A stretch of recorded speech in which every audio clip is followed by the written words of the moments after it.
Let us pray to the Lord. Lord, have mercy. Dear Lord, we thank you for this blessed opportunity to encounter you truly in our lives, in our hearts, in our souls, in our minds. I ask you, Lord, that you give me words that you want to reach your faithful children, so that thereby we might aspire to live our lives according to your love and grace. Father, Son, and Holy Spirit. Amen. Please receive and take out one of the Bibles.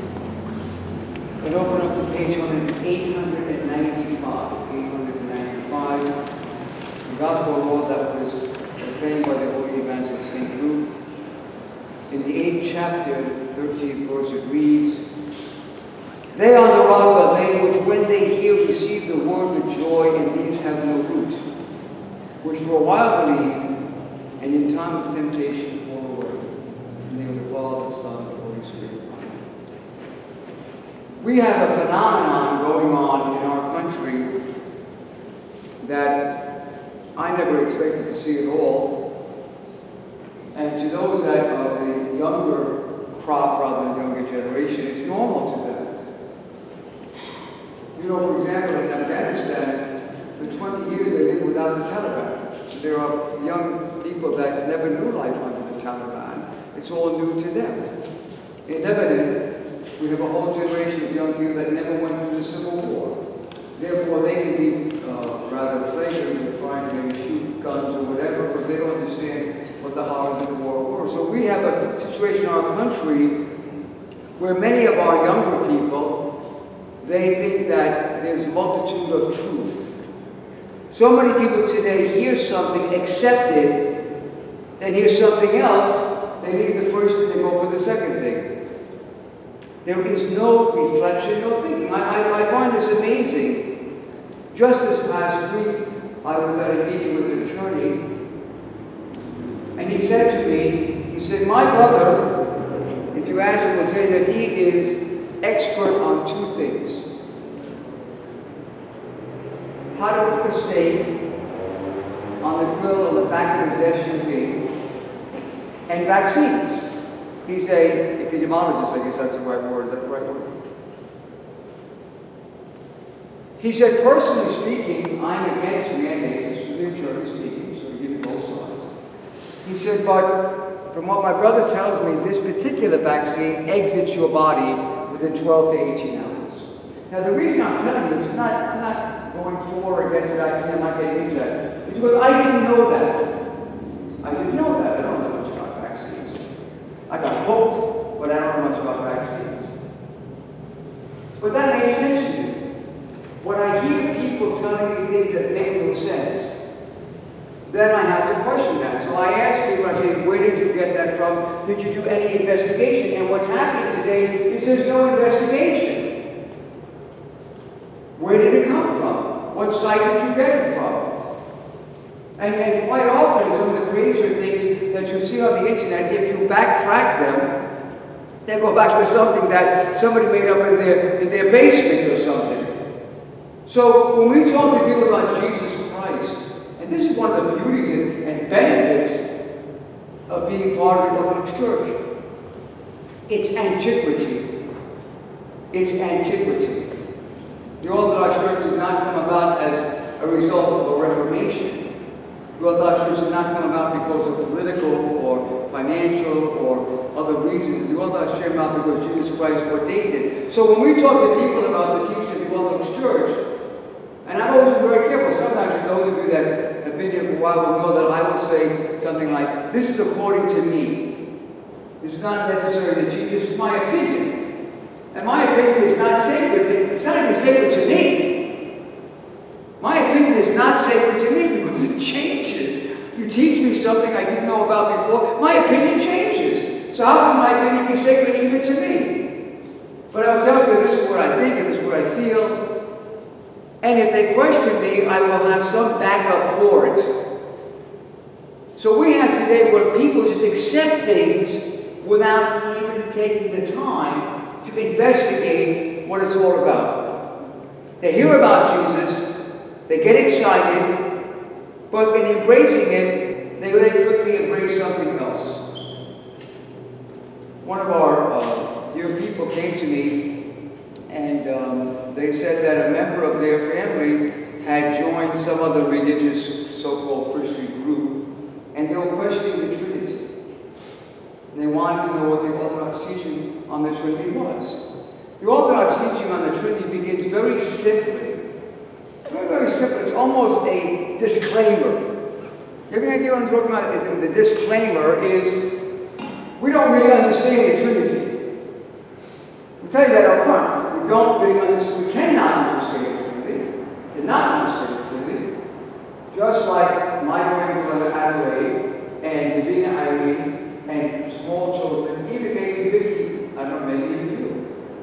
I don't understand how, I will tell you, I don't understand how a car works.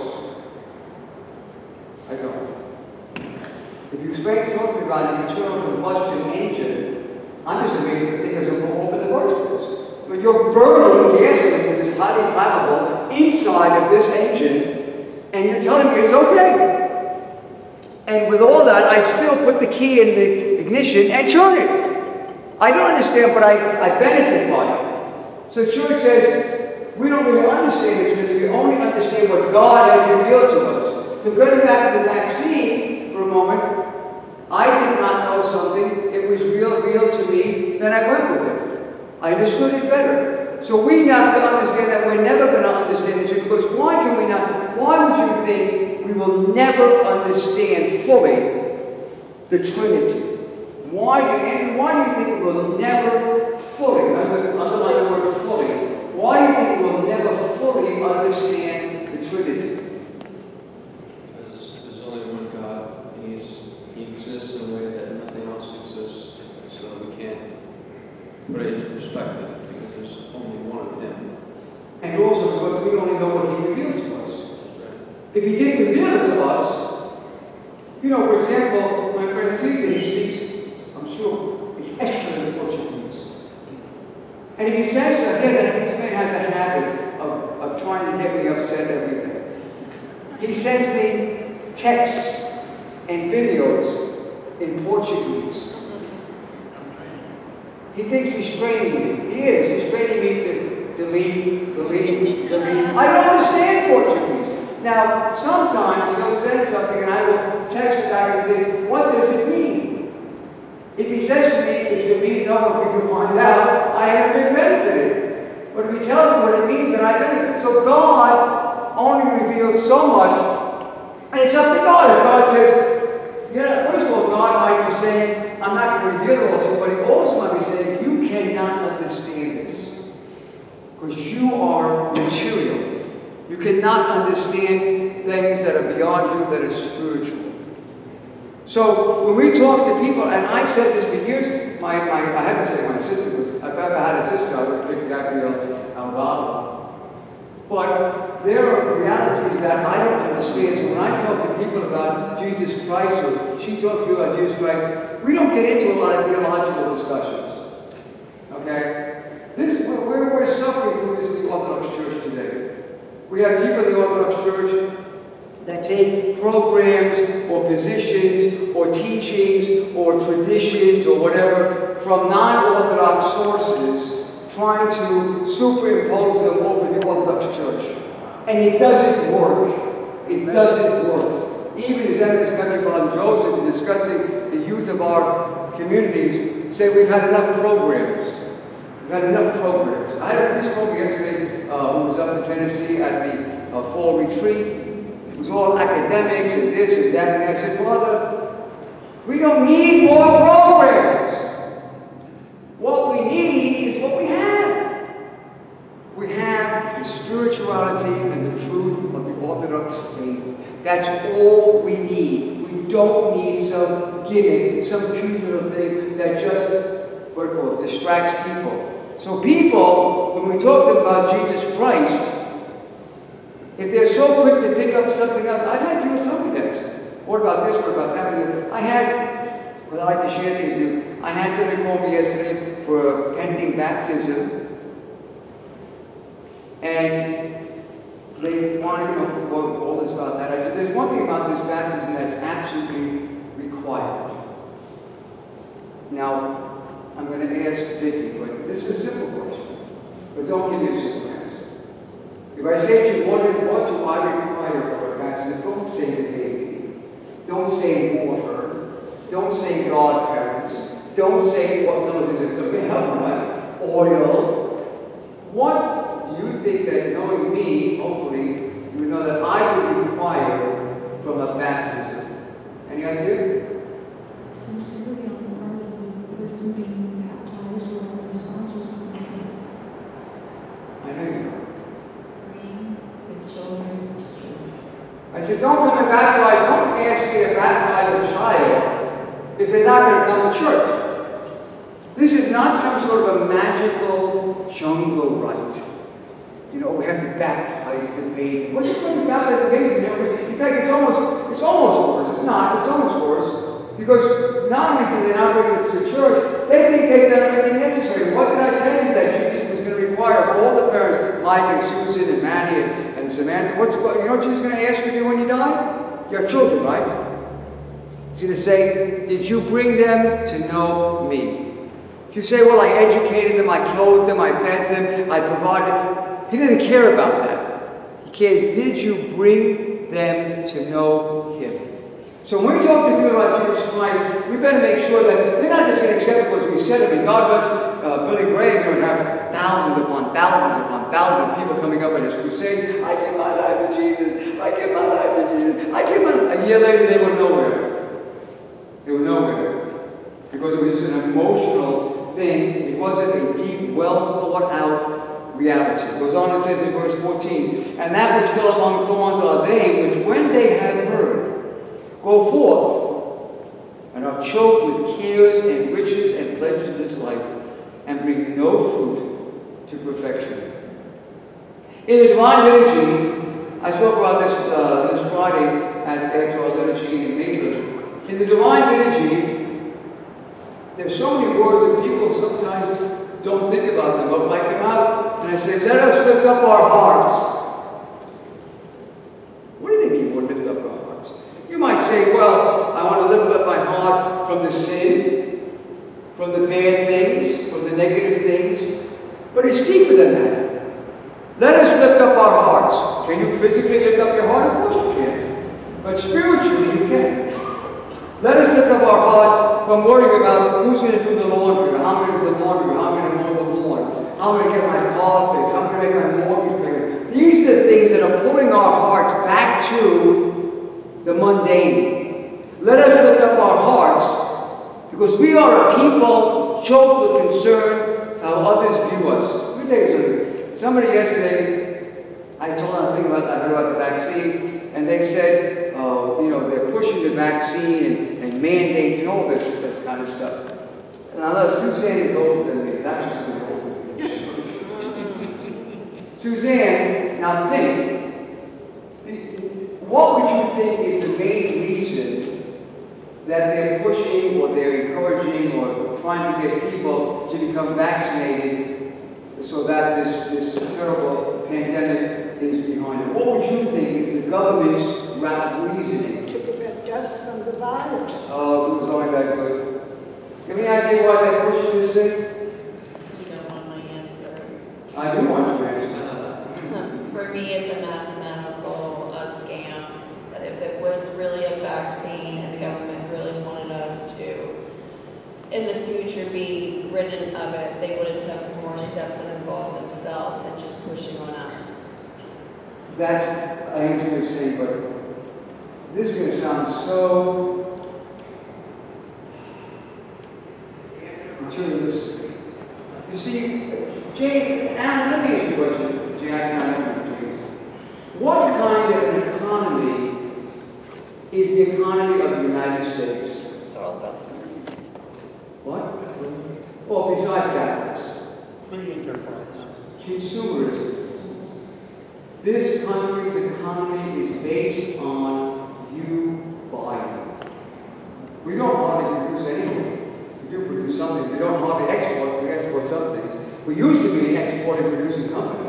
Number one in the world. That's now over in Asia. We are a consumeristic economy. We can only have the economy go forward if people do what? What do people need to do, Mary, on even your level? What do people need to do to push the economy forward? Buy. Christmas is coming up, right? I love all these people that say, you know, put Christ back in Christmas.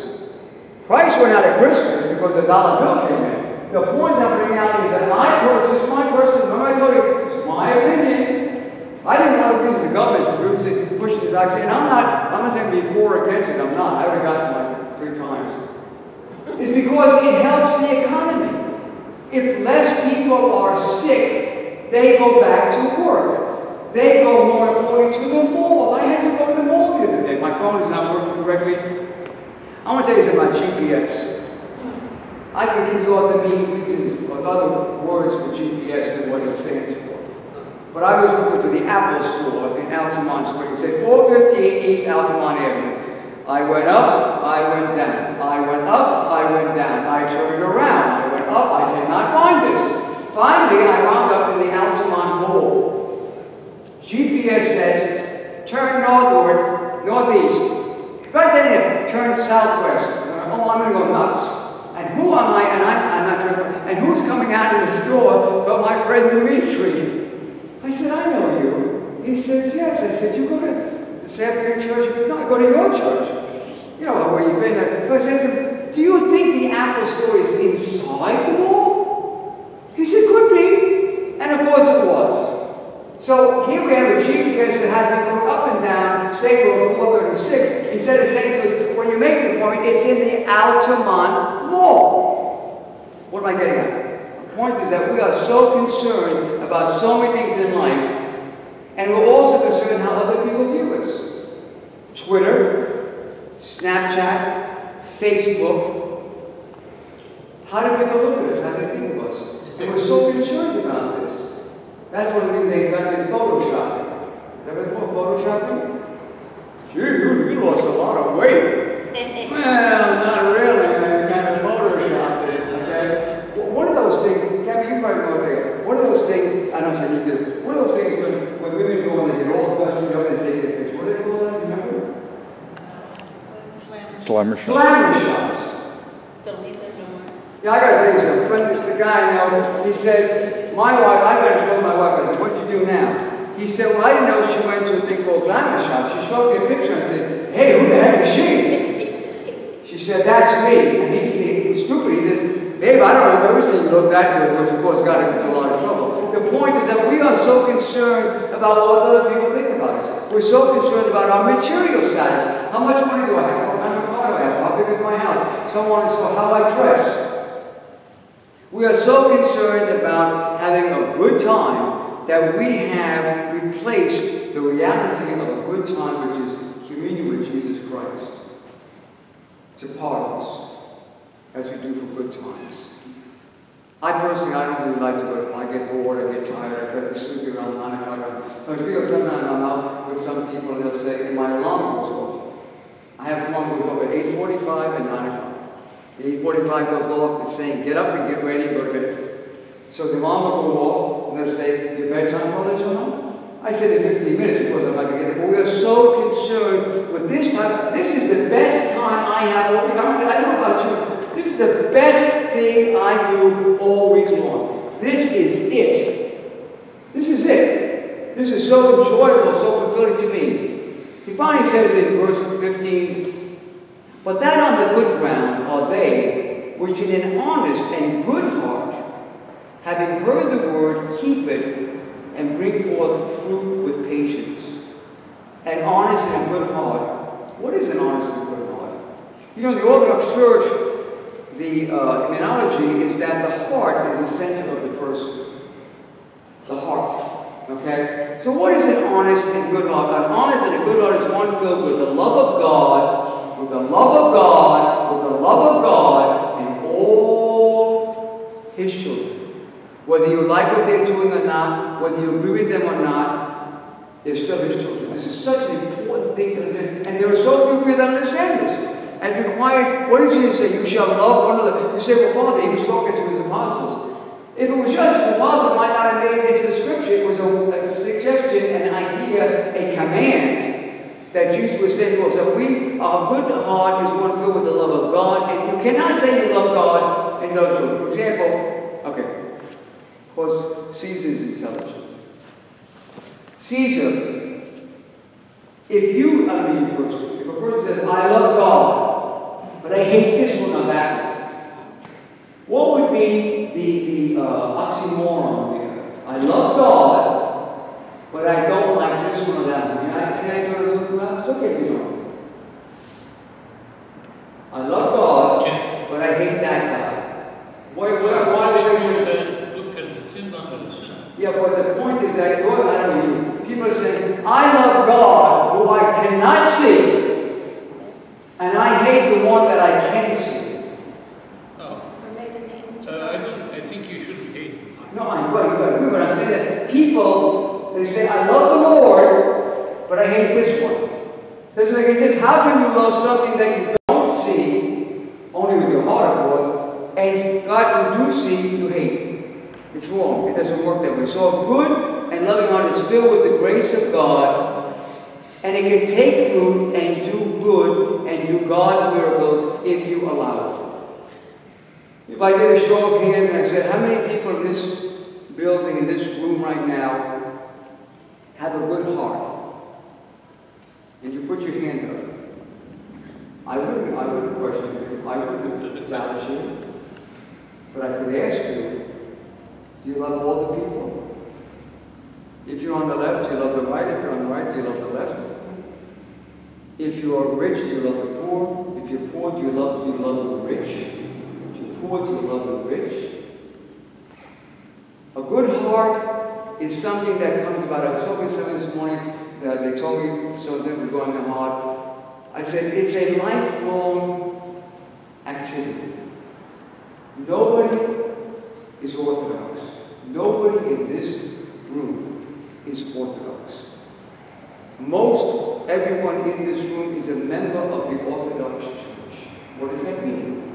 It means that being a member of this church, I have the opportunity, the blessedness of working my salvation through Jesus Christ, of getting better, of getting more what Jesus wants me to be, which is a loving person. I beg you to sit and think about these words because they are said from the heart and from experience. Whatever you hate, find a way to love it. Whatever you hate, find a way to love it. Even if you don't succeed in loving it, you will succeed in dissipating the hate of that. What Caesar began to quote was St. Paul when he said, look at the sin and not the sinner. I can reject the sin, but for the love of God, don't reject the sin. In the Father, Son, and Holy Spirit.